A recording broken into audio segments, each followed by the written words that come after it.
This is Football Daft with Stephen Purden, midfield dynamo and average actor, Chris Toll, target man, suspicious character, and With the top end of Stevenson,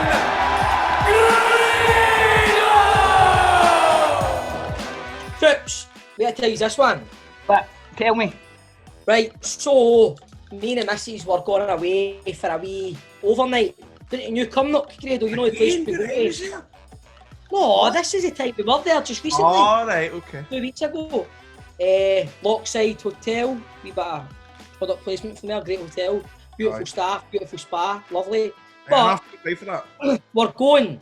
Nicola's going to drop the vein. No, she wasn't. She was going to get her hair done. Thank fuck she wasn't dropping the veins off. I was dropping the veins off. She's got to get her hair done. Came to a junction. Guy in front of her went to go. Guy in front of her stopped. Nicola's looked. She's ready to go. Bang. Went to the back Easy of done, him. man. Easy done. That's Did my that guy phone G4 claims? Because that was a not at fault claim for him.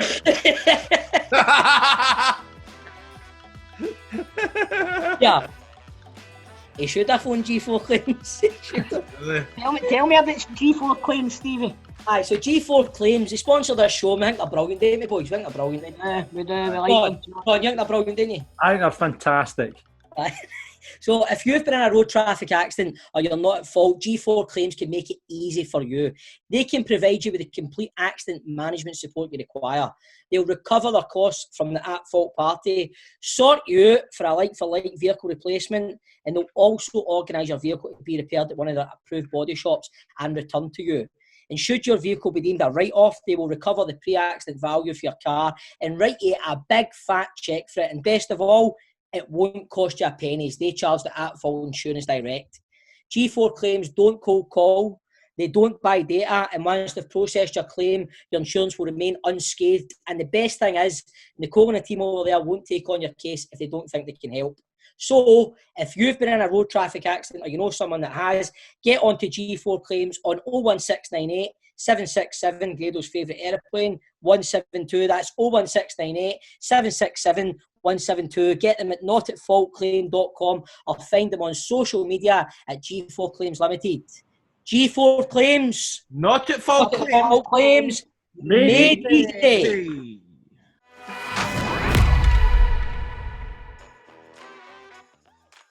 Right, ladies and gentlemen, now let's introduce a man who played almost 500 games for Motherwell, scoring 23 goals, even appearing in the Champions League. He's now assistant manager at the club. It's the housewife's favourite and my mom's dreamboat, Keith Lasley. Keith, thanks very much for coming on to the show, mate. I'm not even lying to you. My mom fancied the pants right off you, man. Every time you'd come on, That's the best introduction I've ever had, ever. there you go, mate. There you go. But honest to God, Seaman Celtic, mate, when you were playing Celtic, I'm going to be honest, because I'm a Celtic supporter, right? So anytime Motherwell were playing Celtic and you were there, she'd come on, she'd go, "Oh my God, what a handsome man!" Every fucking time, mate. I couldn't get away from it. Got to the point where my dad was a wee bit worried, but anyway. Thanks very much for coming on the show. I think she was in the minority, the Celtic fans, from my experience. Aye, well, it wouldn't be over the top for me to say you were a bit of a dirty bastard as a player, wouldn't you? That was more like the response I used to get. So there's reasons for that. They probably hated you because other Moss fancied you and all right enough. So, it's not been the best start to the season for these, has it, mate?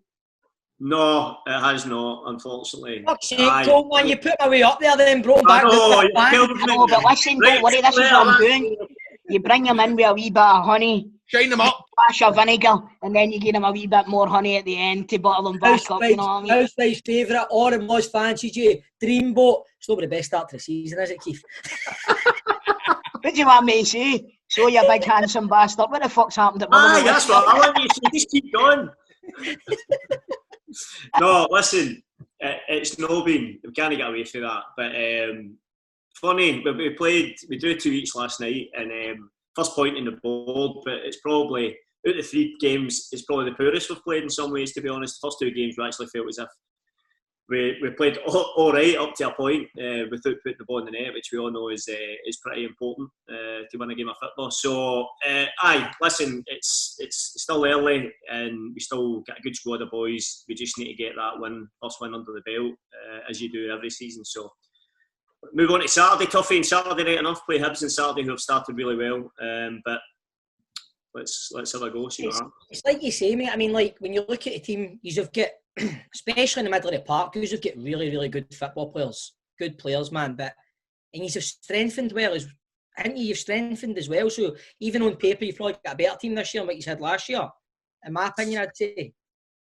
Listen, I think I agree, but you need to do it there in the park. You know, I think you know, we're happy with the squad. We think it's a squad of talent, but you know, I think if you've seen, you know, after last night, what we were disappointed with is you need to do it on the pitch. You know, you can't keep saying, you know, people giving you a pat on the back for last season. Last season's gone. You know, this is this season, and you need to earn the right again. You know, and you know, we need to do that. We need to. It doesn't matter what your squad looks like on paper. It's doing it out on the grass. So.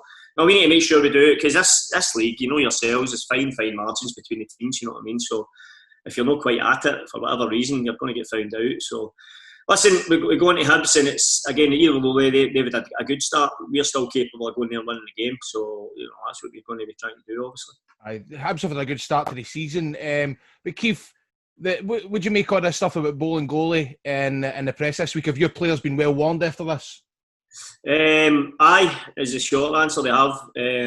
Listen, that's an unusual situation. I can't, you know, I don't want to talk about other people's business, but I think Neil Lennon's said enough, you know, in terms of his reaction to it. Strange decision for the boy.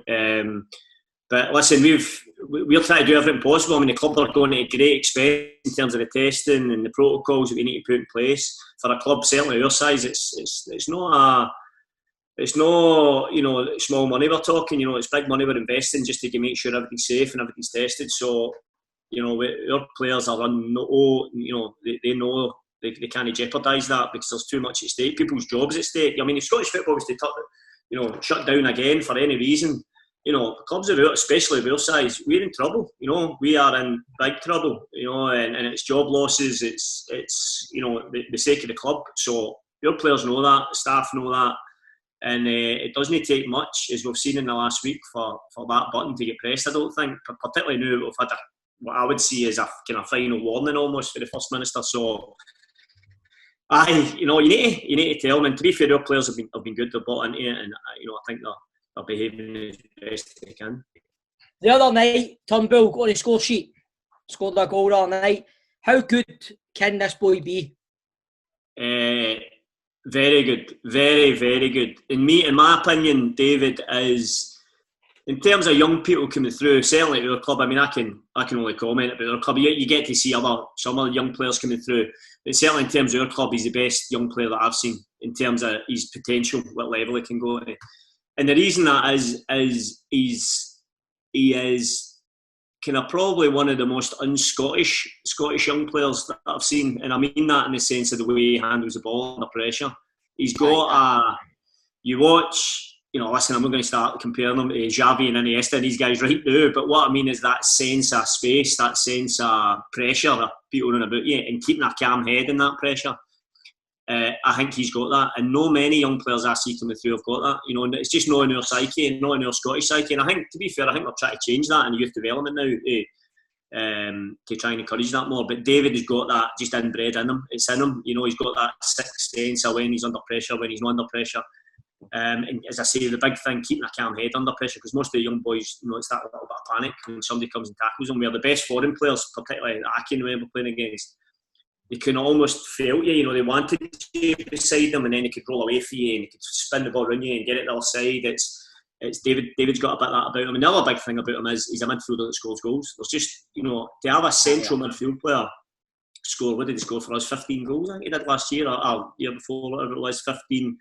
You know, that's just unheard of for a particularly for a Motherwell midfielder. I mean, when's the last Rangers or Celtic midfielder that scored 15 goals? You know, there can't be many of them. You know, there's no many. So to do that at a club of our size is, you know, you need to have something different about you, and I think David's got that. So, he's got the potential. He had that setback, obviously, with his knee and stuff, but he's back. He's getting there now, and you can just see every game he's getting a bit stronger. So, listen, if he keeps working the way he is, he's got brilliant, great potential. Do you think it was a bit of a blessing in disguise that the Celtic move fell through? Because if he hadn't have had that medical, he maybe wouldn't have realised the extent of how damaged his knee was.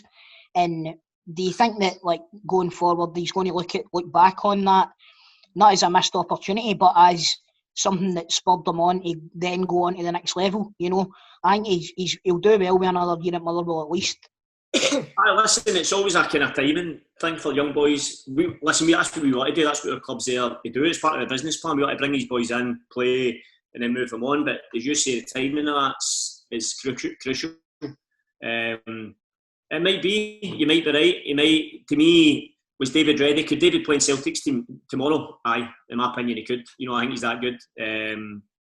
But as you say, staying in here for getting over that injury and then coming back and playing their first team matches for Motherwell is going to be no bad thing for him. You know what I mean? He might, as you say, in hindsight, further down the line, you might be right. You might look back and think that was the best thing that happened. As you say, identified the injury. You know, he could have went there and then, you know, ended up injured. So when he does move, he's going to be fully fit, fully ready to go and go straight into somebody's first team. You know, so it might be a blessing, but he's good enough, and I think we can see that now. You know, every training session, every game, he's getting back to, you know, where he was before he left. Before the, you know, the think he's far off. Far off full fitness? No, he's not far away. You could just tell he's been. I mean, he's out a long time. Forget how long he was out. I mean, with the injury, and then obviously the COVID, add that kind of 3 months on it, because he was just, see, before it happened, he was just getting back into the edge of the team. And then obviously all this happened. So that's another 3 months out of football. So if you take it in entirety, you know, you're talking a good long, you know, months and months out of football. So it was always going to take him a bit of time. But he's getting there now. You can just tell every day he's getting sharper, and even in the games, gets his goal last night. Great goal, you know, classic him, makes that half-yard reset on the edge of the box and then whips it in the bottom corner, you know. So says there's just no many midfielders in Scotland that can do that. So he's getting there. Right. Getting into your playing career, who did you support growing up? Well, this is a weird one. Well, isn't it? I can explain it. But I was an Everton fan growing up, which is a bit strange. But my dad's a Scouser. That's where the connection is. Right. So a lot of family connections down there. So, and if any of you're old enough to remember, Everton were actually a pretty good team in the mid-80s, which when I was 79, I was born. So I was 6, 7, just getting into football. And Everton were the best team in England, so that coincided to, you know, being down there with my dad a lot and whatever. So that was the reason. Was that then a bit of time with Trevor Stephen and that? Trevor Stephen, Gary Stevens, Peter Reid, Andy Gray, Gary Lineker, Neville Southall, Tony Cotty. So great team. Won the Cup Winners' Cup, won the league championship 2 or 3 times. So. They're not doing so well now, right enough, but they've got a right good manager now, and next season. I think he's a man, but unfortunately, I think he's going to need to spend another 400 million or whatever. They seem to spend every summer and not get anywhere, unfortunately. But I'm happy with Ancelotti. I think he could be the man. It's just I think they're going to need to spend a small fortune to actually get anywhere with it. Right, so did you always live up here, or did you ever live down south? No, I was always up here, but any school holidays, Christmas, anything like that, I was always doing. My dad would always take us down there. So I was a bit of a black sheep in the family. My dad and my 2 brothers are actually all Liverpool fans, so as you can imagine, I'm taking it a bit tight now with them actually winning the league for the first time in a while. So, but I don't know why, I just decided to. I was on the other side of the fence. And went to Everton games, as I say, when I was younger. So that was me hooked, and I've got a wee boy now who I'm desperately trying to brainwash him into being an Everton fan, which is difficult when you've got Man City and even Liverpool and Barca and all these teams, you know. So he gets that Everton strip every birthday, every Christmas, and it gets put on him. That's it. That's what you're wearing the day. And I'm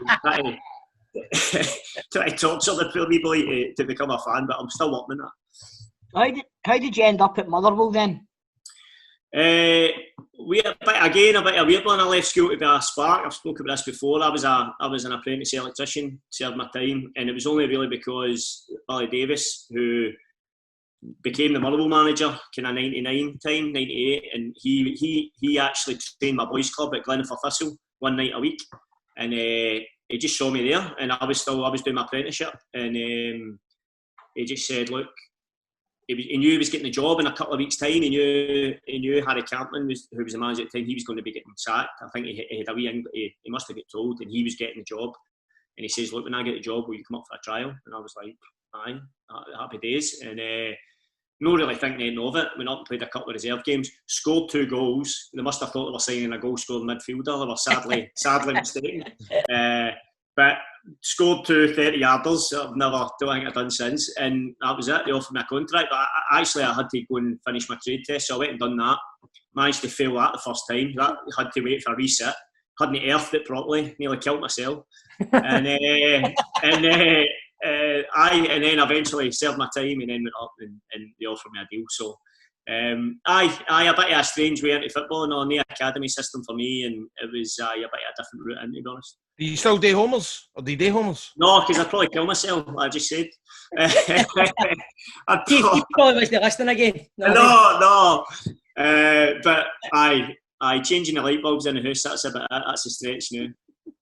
So see, when you broke through into the team, like you were playing with like Pat Nevin, Andy Gorham, John Spencer and that, so any players in particular that you remember when you broke through that helped you, guide you through and all that, and put an arm on you and stuff? Aye, loads, to be honest. And actually, when I first went in, I felt so inadequate in that team. I was just a wee guy off a building site in Glasgow, walking into a dressing room with Andy Gorham, John Spencer, Pat Nevin, all the names you said there. And to be honest, they were brilliant. I mean, I know we were having a joke about Andy Gorham earlier not turning up for training, but I tell you what, when he did turn up, he was brilliant. Not just on the park, but actually with the younger lads, see myself, Stevie Hamill, Paddy, Piero, all these boys, he was brilliant. He was absolutely brilliant. Just in terms of, he would always stick up for us if we're in a team, it wasn't going so well, he'd always protect us. And that type of character, not just him, but we found, see with the older pros in the days, they tell you if you needed told, but what they would also do is they protect you when you need protected, or they'd help you, give you advice, or whatever it may be, just proper men, and there's not as many about nowadays, but in that, that was a proper dressing room, and as I say, I was a bit overawed by it all, to be honest, when I first went into it. But guys like Andy Gorham and John Spencer were absolutely brilliant, and to me, when I walked in there, it was, even on the training pitch, it was like, right, this is football at a different level to what I've been playing at. This is proper football. Aye. And it was brilliant to see these guys up close, to be honest. Did you not give it tight for that mullet, man? You're that long. Yeah, do you know what was brilliant about that? I don't know if you remember, but he ended up signing for Man U. He went to Man U from Motherwell, like, I don't think that's ever happened, ever. Yeah. Anyway, but he came in, and as you say, he had the big mullet. I don't think all his teeth were there. I wouldn't say it to his face, but I think there was a few spaces. Listen, you liked a wee red wine or whatever at the rang time, maybe. But anyway, this Man U rumour came in, and I'm not kidding on. He must have been happening in the background, and he turned up the next day. The hairdo had all been trimmed, blonde thingy. The teeth were done. I don't know where he got the teeth done overnight, but the teeth were done. He looked a bit 2 stone lighter. He was like, and I was like, what's happened to him, man? But brilliant, and then that was him away to Man U. It was just unbelievable. It was just like that. But you've not done the uptake and didn't say for Man U. Honestly, that's what it was like. But it was what a makeover it was. But brilliant. I know I'm having a bit of a laugh about him now, but honestly, a guy I couldn't speak highly enough of. Just a brilliant guy, particularly as I say with younger ones in the dressing room. Yeah, I just can't get out of my head, man. Like, one day goes up the road and then Gorham turning up the next day, man. Pure makeover to get into Old Trafford. Tell you what, whoever done it from, it deserves a medal, by the way. Absolutely brilliant job. Brilliant job. So, like, see, when you were coming through with, like, Big Jig, like McCulloch and that, and McFadden, when you were playing with them, did you realise how good they boys were? Did you think they are going to, like, have the careers they ended up having? I think I mean, I think eventually, I think at first you just think, right, I'm just playing football with my mates here, and you don't really think where everybody's going to get to, if you know what I mean. You're just enjoying playing.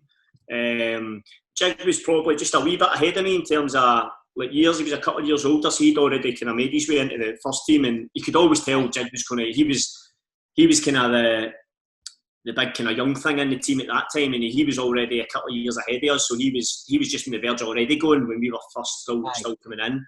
But the likes of Faddy and guys like that, Stephen Pearson, Stevie Hamill, who I think had a chance to, a couple of times, very close to signing for Celtic at one point. But all the guys that eventually moved, I think at first you're just playing with your mates. You're not really, as I say, you're not really thinking about who's going to end up where and he's got the potential to go this far or whatever. We didn't really think about that at the time. We're all just, it came through being in administration for the club, so it wasn't a great time for the club as a whole, but what it did do was give all us a chance in the team. It just gave all the young boys a chance to go and play football, and I don't think we really thought we would all get a chance at the same time like that, but ultimately that's what administration done for Motherwell, and out of a really tough time, it was horrible, came, like a young boys that ended up obviously to then go on and make good careers for themselves. So out of that bad, there was a lot of good, but I mean, having said all that, eventually, once you have played a few games, you can start to tell, right, Faddy's a bit different, a bit special, and you start to say, right, Stephen Pearson starts to make a name for himself, Stevie Hamill was just a constant. So you eventually start to tell, but right at the start, it was just, this is amazing. We were getting to play football for Motherwell, which was brilliant. See all of the players that you just mentioned there, with the exception of Big McCock, they all came back as well. All of them came back to Motherwell and they were all back there at the same time again. So that must have been like a mad reunion. It was, I not quite a class of 92, no, but a class of something else. Listen, it's something that's happened at the club, and I think, listen, I can only speak from my own experience, and I think probably the boys would probably be the same. Our experience, or my experience at the club, I had the chance when I did come back, I had the chance to sign for Kilmarnock as well. But just when I heard Motherwell were interested again, it was just something about it. I just thought, it just felt right. I want to go back to Motherwell. It's just a feeling about the place. You get this cliched term of a family club and things like that. But Motherwell it just feels, whether you want to call it classic family club or whatever, there is a closeness to everybody in the building. The office staff, the cleaners, everybody that works in the place. And I always felt that even from my first period when I was a young player. And going back, it was actually even stronger. I found it even stronger, a good place to work and play, basically. So that's what drew me back. And I think most of the boys were probably just an enjoyable place to go and play football. And I mean, there's not too much more than that. I mean, it's just been a great place for me personally anyway, and I think probably most of the boys will be backing up on that. So how did you end up moving down south? That was a difficult one, to be honest. In hindsight, it just never worked out for me, to be honest, Grado, but it was just, I think people have got to remember, see, when I was a young player, I think if you think about me being at Motherwell as my whole career, you think, right, a well-established Motherwell player. I ended up being captain and da-da-da. But see, at first, before I went, I wasn't that established. I'd only played a few games. So see, when the chance came to go to England, it wasn't as if, see if the chance came to go maybe 4 or 5 years later and I'd really established myself in the team, or I was a captain, or I thought twice, something like that. But at that time, I just thought, a chance to go to England. My first reaction was, I couldn't believe anybody wanted me, to be honest with you. It was like, no, I'm still saying that in a funny way. I just thought, I don't know if it was an inferiority complex that I spoke about before, like just a boy who was off a building site. The fact that because Plymouth I went to Plymouth, who had just been promoted into Championship, which was a brilliant league. It's like West Ham were in it, Leeds were in it, and at that time, so some massive clubs, and I'm thinking,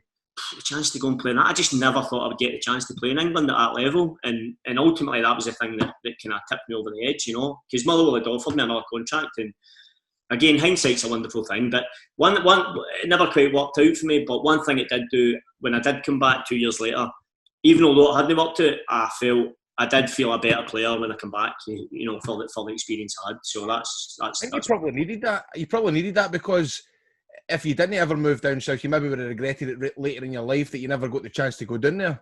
Aye. You know what I mean? Aye, no, I would have. I know. No, you're absolutely right. To be honest, and especially at that level. See if it was like a League Two team or something like that, but there's a chance to play. I mean, I'm trying to think of the teams, but Sunderland, Leeds, and actually Plymouth itself. Although it's not a fashionable football club, it's not, and geographically, it's fucking miles away from anywhere. To be perfectly honest, it's actually got quite a big catchment area. I mean, our first game, I remember we were getting 18,000-20,000 fans there. You know what I mean? So it was actually. It was, you know, some big, particularly when the big teams came. You know what I mean? It was a good atmospheres, brilliant league. Just never worked out, you know, in the end, which can happen in football. But as I say, that's what I was going to say, mate. That Broadchurch shite. what's that? You're right there, Keith. You're not from around these parts, are you? Don't play the football. Honestly, Keith, you're not from around these parts, are you? Ginster's pasties for breakfast every day. Aye, that was our sponsor, eh? That was the Plymouth sponsor, wasn't it? Honestly, that was as many of them as you could eat. That was your win bonus. You just come off the rain. He's won a game, they just fired you onto a room. Right, batter in, lads. Julio living in a Gangster's paradise. Oh. Heard that for a week. What was Bobby Williamson like, Keith? Good. Obviously, he was a guy that took me down. Believed in me to take me down. Listen, I think he probably made a mistake. In hindsight, again, he maybe took too many Scottish boys down. I don't know if you remember, but likes of myself, Stevie Crawford went down, Stevie Milne for Dundee went down, Lee Mako went down. So there's quite a few boys for up here, and I don't know. I think he maybe took too many boys down with him in hindsight, as I said. But no, it was great for me. Him, Jerry McCabe, who's a character. He was his assistant. Cabe, who was brilliant. But again, for him, it never really worked out. I mean, he took over. Paul Sturrock was the manager there before him, and he'd actually been the manager that got them the promotions. And my underlying feeling is if fans never really took to Bobby, you know, it was almost as if he was taking Paul Sturrock. You know, Sturrock was a legend. Like, I mean, he's held in such high regard, and it was almost as if Bobby was kind of. He was just taking his team, and the fans never really took to him, to be honest. So I thought he was fighting an uphill battle for the start. But with me, he was brilliant. He was brilliant, and it was really once he left, then Tony Pulis came in, and I was a bit too fit, too short for him. To be honest with you, you need to be about 7 foot to get in one of his teams. So I needed a step ladder to get in the team, but. Again, football, different managers like different things, and it just wasn't happening for me. So that was, ended up moving on. Tell me this one, Keith. Once Bobby moved into international management, did they ever ask you if you had your grand and grander? No, he never. No, I wouldn't have qualified anyway, to be honest. see, Bobby. Ever tells you about the time Bobby Williamson turned on the Christmas lights in Coinning? And he came in a big fucking Rolls Royce, and he was going by like the Queen. He was going, he's saying, "Oh, that he's on the fucking buy." Fucking going like that as if he thought it was brilliant. Okay, what would you say was the highlight of your Motherwell? Sorry, bro. Okay, sorry. What would you say is the highlight of your Motherwell career? Oh, there's been a few. Am I allowed a couple? Aye. Many as you want, Keith. Right, I'll go right back to the start, back in the black and white days. My debut, this is definitely one of them. My debut at Ibrox, we get beat 2-0, but I've only got a couple of shirts that I really keep. And one's my debut shirt. We played Rangers at Ibrox. Well, I mean, what a Rangers team, playing against Barry Ferguson, Van Bronckhorst, Alberts, Claudio Reyna, Tugai, Arthur Newman, Michael Moles, you know, the list goes on. I mean, that playing football against that team was like an education, you know, and for me, as I said at that point, getting to play against them was unbelievable, you know, just something I never thought would have happened 6 months earlier or whatever. So that game is a highlight, just to make my debut against a team, you know, I just never thought I'd get the chance, so that's definitely one. And then after that, it's probably kind of later in my career, you know, becoming captain was a big honour. Playing in Europe for Motherwell so many times is something that, again, never ever thought I'd get the chance to do. I think we ended up playing 24, 26 games in Europe over a kind of 6-7 year period. Like, unbelievable. Played, you know, my first season as captain. We played against Panathinaikos, walking out in the Olympic Stadium in Athens as the captain of Motherwell in a Champions League qualifier. It was like, what is going on here? What universe is this? You know, so that's one. And another one is probably a highlight and a low light is probably the Scottish Cup final. Scottish Cup final is one of the things where you can you do dream. It's one of the, right, you play a Scottish Cup final at Hampden, the fans, just everything that goes with it, the build up to it. But what's not so good is you get there and you get pumped 3-0 in the final, which isn't in that dream that you have as a boy. But I actually just getting to the Scottish Cup final as a player is actually a highlight as well, to be honest. Something that I loved doing, loved the occasion. It's not Somebody was a spark. Sorry, on you go, Tom. When you're saying there you got to the Scottish Cup final, see when Motherwell get to a cup final, the entire town manages to get a ticket for the game, right? So see that expectation, you've got the full of Motherwell watching, hoping and praying that you manage to get this result. That must add on some amount of pressure. It must. I mean, it does. It does to a certain extent. I think it was funny with the Scottish Cup. I actually felt more pressure in the semi-final. We played St Johnstone in the semi-final, and because we were almost expected to win that game, it's almost like a 50-50 game. Plus, you knew it was at stake, getting to a Scottish Cup final, which, quite frankly, you don't get the chance to do every year. Like at a Motherwell, it doesn't happen that often, obviously. So when you do get a chance, and a good chance like that, against another club similar size in St Johnstone, that I actually felt under more pressure then than we did when we got to the final. But I mean, the point you make is good in terms of it is. I mean, literally the whole of Motherwell is in that stadium. I'm not far off it, and that brings its own pressure. But I think it probably depends who you're playing against. I mean, we play against Celtic in that final. Yeah, you're feeling the pressure of being in it, but it's if you win it, it's probably seen as unexpected. Do you know what I mean? So I think you feel as if the fans are with you, totally with you. As I say, I actually felt more in the semi-final when it was like your fans were expecting you to get through, and you're like, I think that's probably actually a bit more pressurised situation than the final was. So do you have any plans to get into management? Well, obviously you're the assistant manager just now, but is there plans for later on in your career to go into being a manager yourself? Aye, there is, to be honest. I hope so. I mean, I'm not in any rush. I'm loving what I'm doing now. That's one thing I've learned, actually. I think when you come into coaching, I've heard so many kind of older coaches talking about it. When you come into it first, you're in a rush. You're like, right, I like, get there as soon as I can, if you like. But I think once you're in it, you realise what is in it, what it takes. And I'm just loving the role I'm in now, learning all the time. I've a very good manager at the moment, a good coaching staff round about us. And but ultimately, ultimately one day, when the time comes, and the other unfortunate thing about football, you don't get to pick your path. You don't get to pick your perfect path, which would be lovely, but it's kind of, you just need to wait for the opportunity to arise or whatever it may be. But what you need to be is ready if the opportunity comes. But so, I mean, the answer is yes. When it's going to be and how that's going to manifest itself, I've no idea. But that's the ambition one day. All right. Well, Keith, talking about knowledge in football and being a manager, next up, every time we've got a guest on Football Daft, we do a quiz. You up for it? I'm up for it.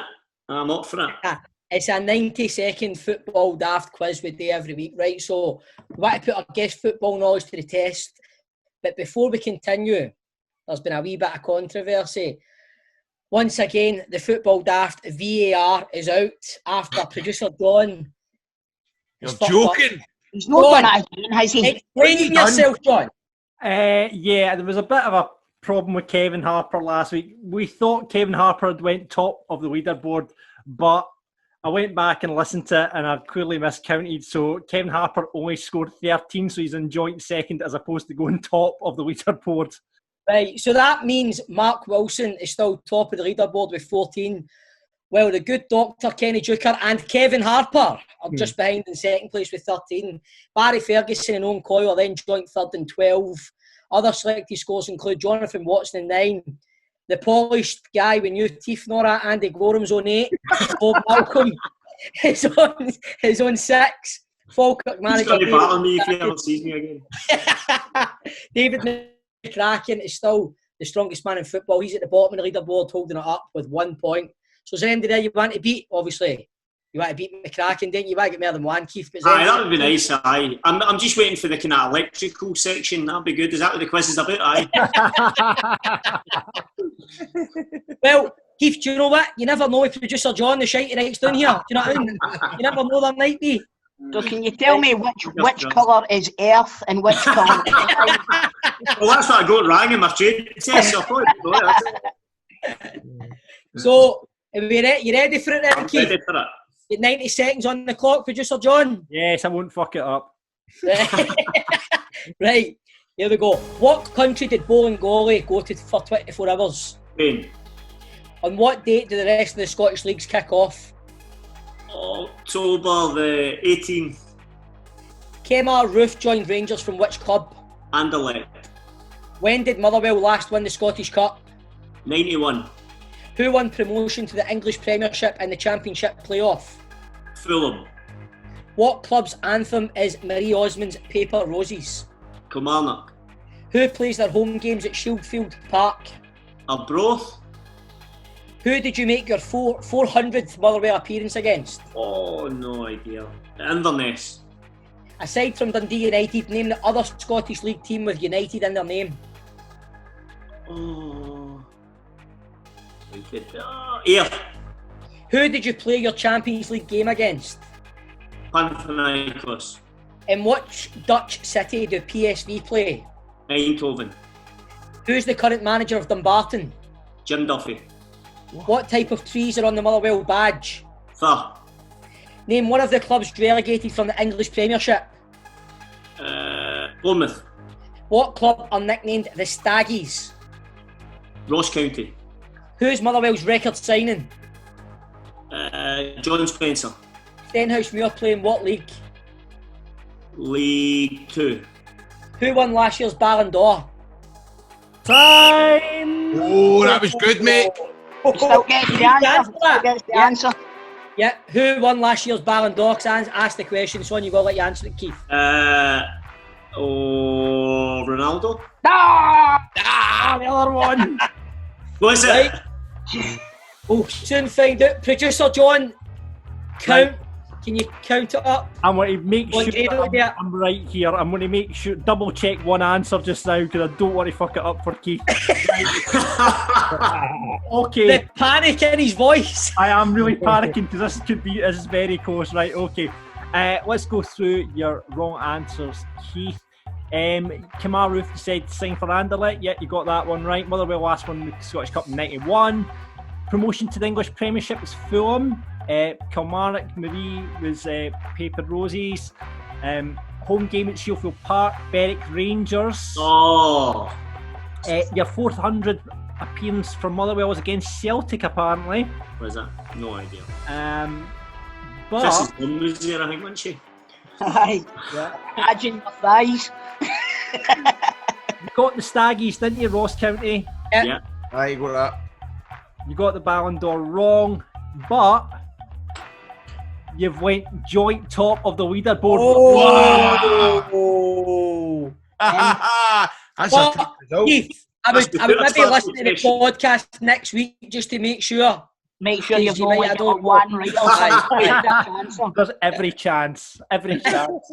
Right, see you later, Keith. Tatty bye. See you later, Honestly, mate, all the best for the rest of the season. All Thanks the for best. coming here. I appreciate it. Brilliant. Pleasure. Cheers. Yeah, my man. Thanks a Bye-bye. lot, mate. Cheers. Bye-bye.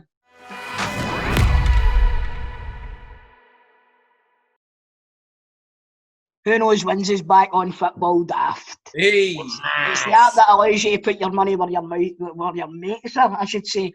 Right, let me try it again. Guess what, troops? What? Who knows wins is back on Football Daft. The app that allows you to put your money where your mates are. If you don't know what it is, Who Knows Wins is a social sports game where mates, family and colleagues put their wits for real money. Of course, bragging rights as well. There's nothing better than getting one over your mates, isn't there? You can download the free app to play directly against your pals on your own in your own custom league, or join one of their existing competitions. Right, they'll send you live updates as the games go on, and you can also get to wind up your mates in the group chat. Choose from football, rugby, horse racing, tennis, or combine any of the sports in your league. Make your predictions on the outcome of the chosen fixtures, and for every result you guess correctly, you get a point in your league. At the end of the competition, whoever's got the most points wins and proves that they're the top dog. Whether it's the cost of a round or something more substantial, choose your own entry fee, split the winner's purse as you see fit. But when it comes to the bragging rights, the winner takes all. So congrats to all our winners from last week, as the £220 pot gets split up between 8 players, none of them being us, actually. It makes a change, because John is usually pretty fucking good at it, isn't he? I've scooped about £100 through who knows wins like last season, and I got I won a tenner on the European games during the week there, so it's definitely worth getting involved in. Nice one, mate. Get involved with our very own SPFL Football Daft League now. £5 entry, and you can get to take on me, Stephen, Grado, John, with the winner taking all. Missing a major fixture this week though. I wonder why that's... What's that? What happened? Now we missed a fixture. Missing a bit of a fixture. Really? I believe the Celtic and Aberdeen game has been called off. I'm not sure of the reasons behind it, but I think it's been called off. So this week we've got, on the Saturday, we've got Hamilton Accies versus St Mirren. We've got Kelly v St Johnstone. We've got Ross County v Dundee United. We've got Hibs v Motherwell, and on the Sunday we've got Livy v Rangers. So what do you reckon, lads? Hamilton v St Mirren. I'm going for St Mirren. Draw. You're going to draw, John? Yeah. I'm going for St Mirren this game.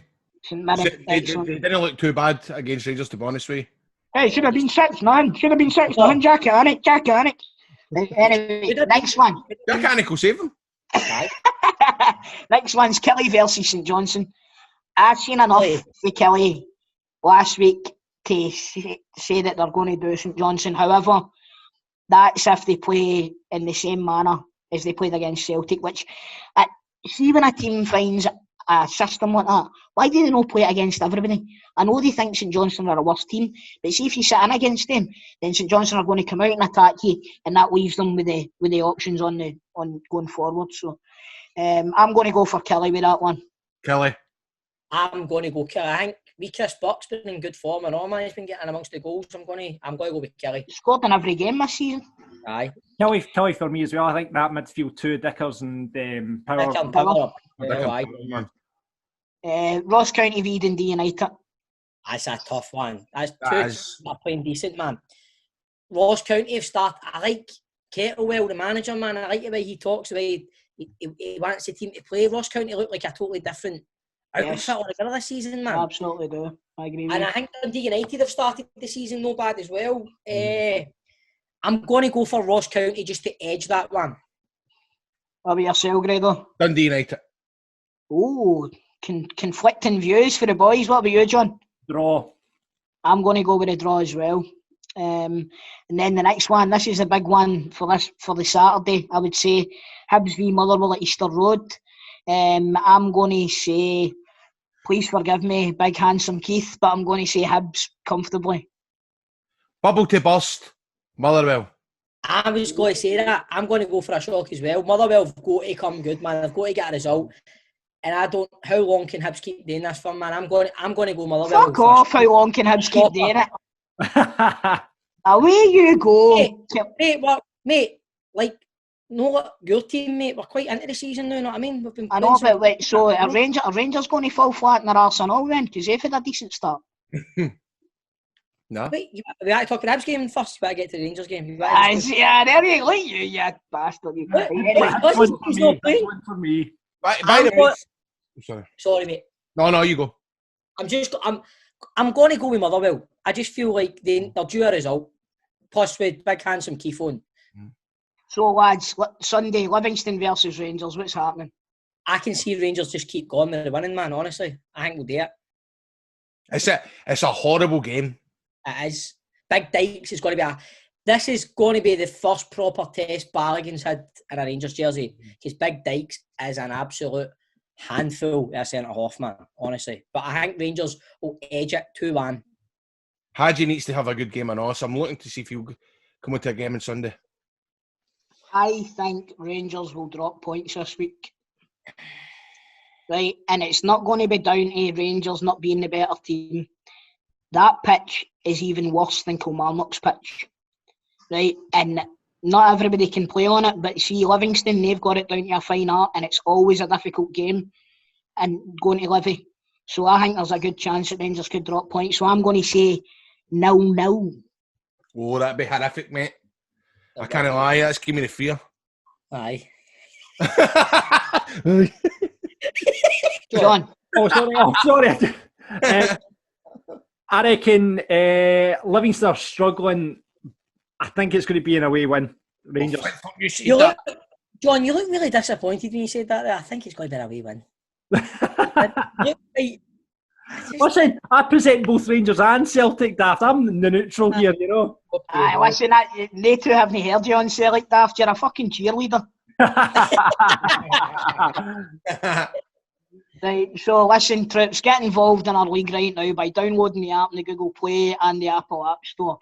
Who knows wins? Put your money where your mates are. Audio Frontier.